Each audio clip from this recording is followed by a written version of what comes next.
Hello students, आज मैं इस वीडियो में आपको बताऊंगा कि वॉइसेज ऑफ पास्ट कंटिन्यूअस का वॉइस कैसे बनता है और इसके लिए कौन कौन सा फॉर्मूला हम लोग यूज करते हैं। तो सबसे पहले आप देखेंगे इसका फॉर्मेशन का तरीका। फर्स्ट में देखेंगे ऑब्जेक्ट जो है इससे हम बना देते हैं सब्जेक्ट। सेकंड में पहले से इसमें तो वाज वर रहता ही है, इसमें वाज वर तो रह जाएगा। सिंपल पास्ट में भी वाज वर, इसमें भी वाज वर, तो अंतर कैसे करेंगे? तो इसमें चूंकि V4 होता है तो इसलिए हम थर्ड में इसमें बीइंग का यूज कर देते हैं और बीइंग के बाद फिर क्या होता है V3, यानी इसका जो ING होता है ना यहाँ पर बीइंग के रूप में आ जाता है। फिर 5 में देखेंगे प्रीपोजिशन। जब भी एजेंट आएगा आगे तो प्रीपोजिशन लगेगा, एजेंट नहीं रहेगा तो प्रीपोजिशन नहीं लगेगा। प्रीपोजिशन में जनरली बाई ज्यादातर लगता है, इसलिए इसको हम लिख देते हैं। नंबर 6 में सब्जेक्ट को ऑब्जेक्ट, यानी आप कह सकते हैं कि यही एजेंट का काम करता है। किसके द्वारा काम होता है? यही एजेंट होता है। भले इसको हम लास्ट में रखते हैं ऑब्जेक्ट के पोजीशन पर, रियली कहा जाए तो डूअर जिसको कहते हैं यही होता है डूअर। अब देखेंगे इसको हम कैसे बनाते हैं। नंबर 1 में देखेंगे he was making an appeal. अब ऐसे कर रहे हैं he was making an appeal. अब इसको पहले ब्रेक करेंगे। Subject, helping verb, main verb यानी V4 फॉर्म में है और यहाँ है ऑब्जेक्ट। ऑब्जेक्ट को सबसे पहले हम ले आते हैं। जब इसका पैसिव बनाते हैं तो ऑब्जेक्ट, देखिए यहाँ ऑब्जेक्ट को हम सब्जेक्ट बनाते हैं तो पहले हम ऑब्जेक्ट को यहाँ रख देते हैं। ये सब्जेक्ट बन जाता है एन अपील। एन अपील क्या है? सिंगुलर फॉर्म है। सिंगुलर फॉर्म है इसलिए हम वाज का यूज करते हैं, तो यहाँ पर वाज यूज कर दिए। फिर क्या है? बीइंग, तो बीइंग आप लगा दीजिए। फिर है V3 मेक है, तो मेक का V3 फॉर्म क्या होता है? मेड होता है। फिर है प्रीपोजिशन, जनरली बाई का यूज होता है, बाई लगा दिए। फिर सब्जेक्ट का ऑब्जेक्ट, तो ही क्या यहाँ ऑब्जेक्ट फॉर्म में आएगा तो हिम हो जाएगा। अब देखिए बन के रेडी हो गया ना। An appeal was being made by him. चलिए सेकेंड नंबर में अब आते हैं।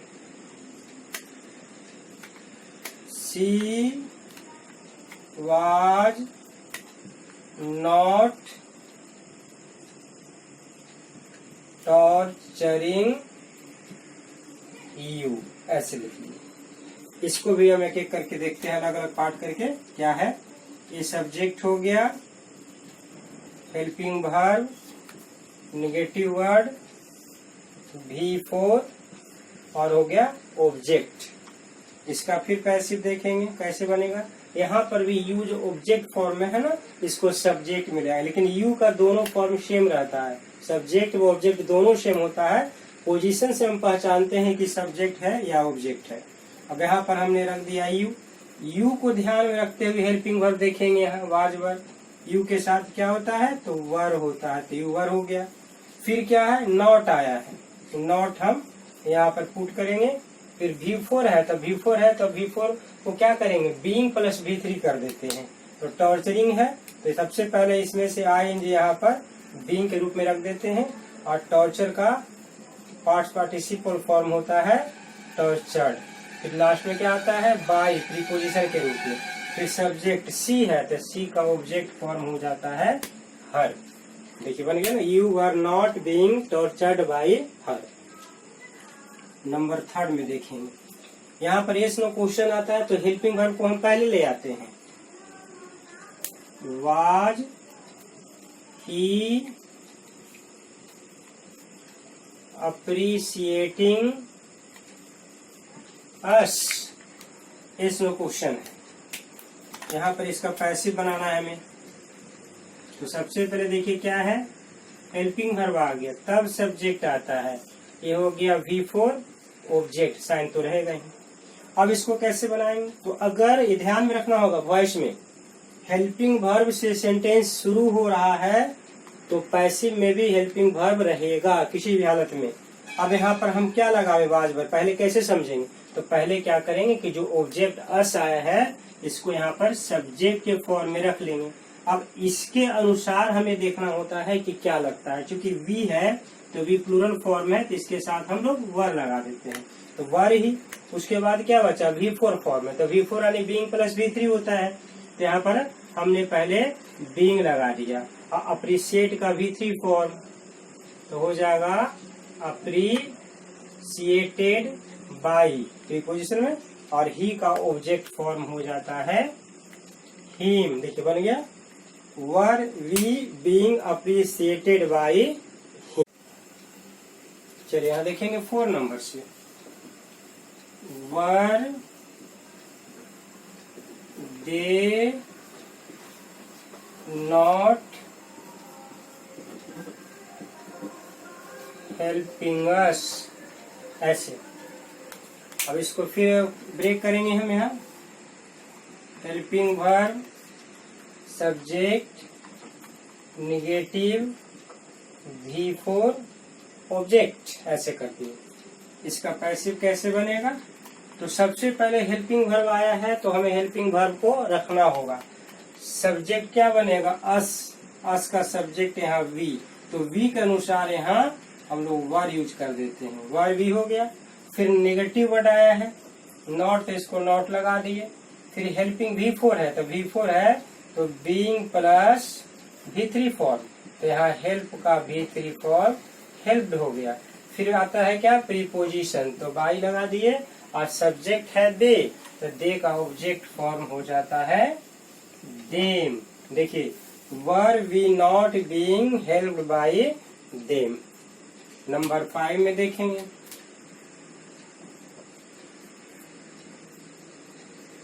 वर WS से शुरू करना होगा, वाई वर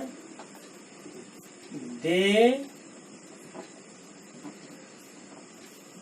चैलेंजिंग हिम, ऐसे दे दिए। WH है यहाँ पर क्या करेंगे, पहले WH देखिए अलग वर्ड है ये, फिर हेल्पिंग वर्ब, फिर सब्जेक्ट V4 ऑब्जेक्ट। अब इसको पैसिव बनाते हैं, WH को जैसे वैसे हम रख देते हैं, इसमें कुछ नहीं करेंगे हम लोग।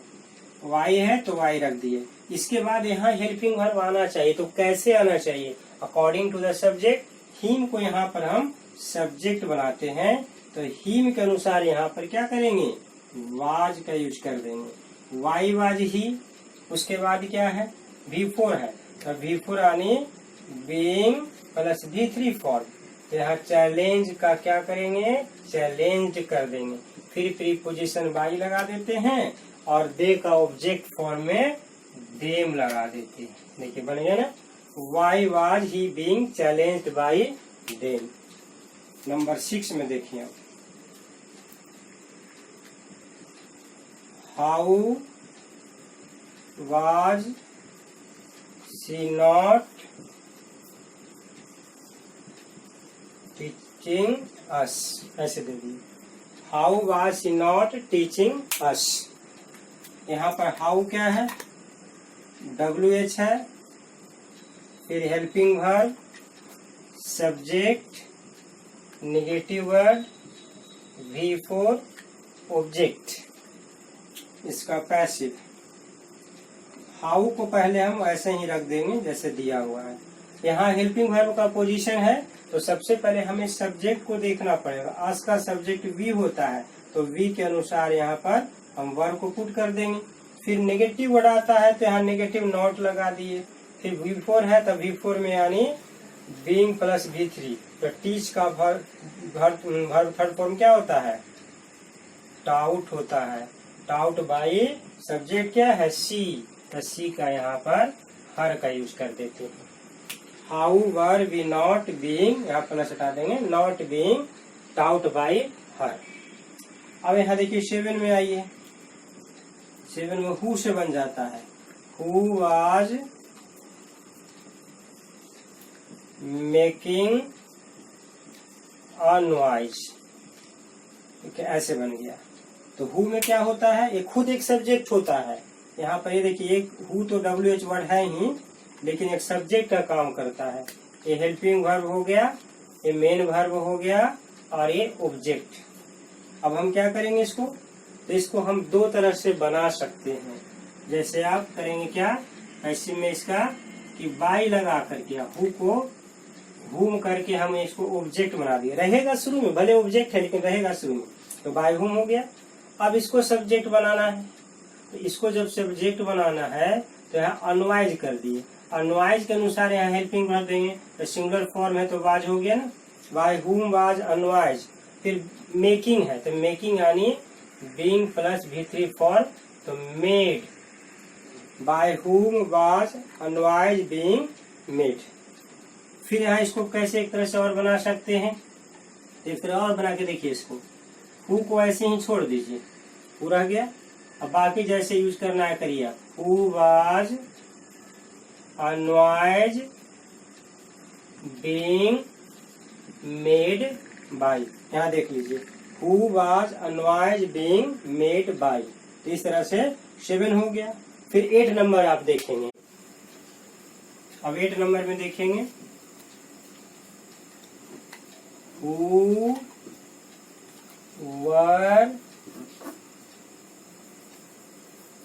not solving the puzzle। देखिए इसको पहले ब्रेक करिए आप।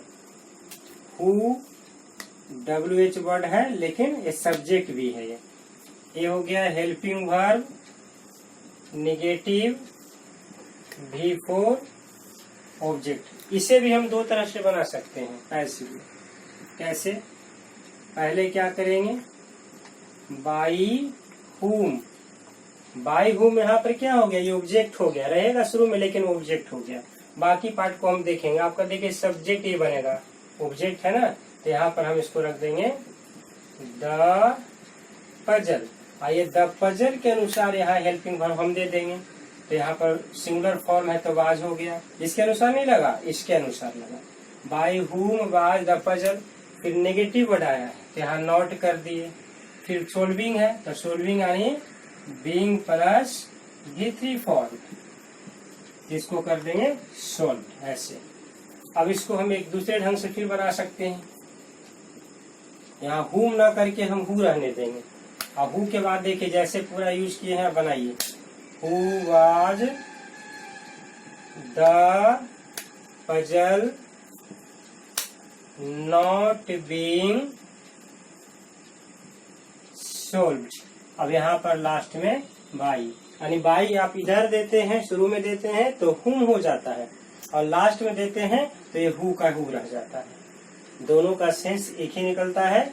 मॉडर्न इंग्लिश ग्रामर में इसका ज्यादा यूज होता है। बाय हुम को कहा जाता है ओल्ड फैशन, लेकिन वह गलत नहीं है, हम लोग आज भी उसका यूज करते हैं और सही माना जाता है, लेकिन ज्यादा पॉपुलर कहा जा सकता है तो ये स्ट्रक्चर है।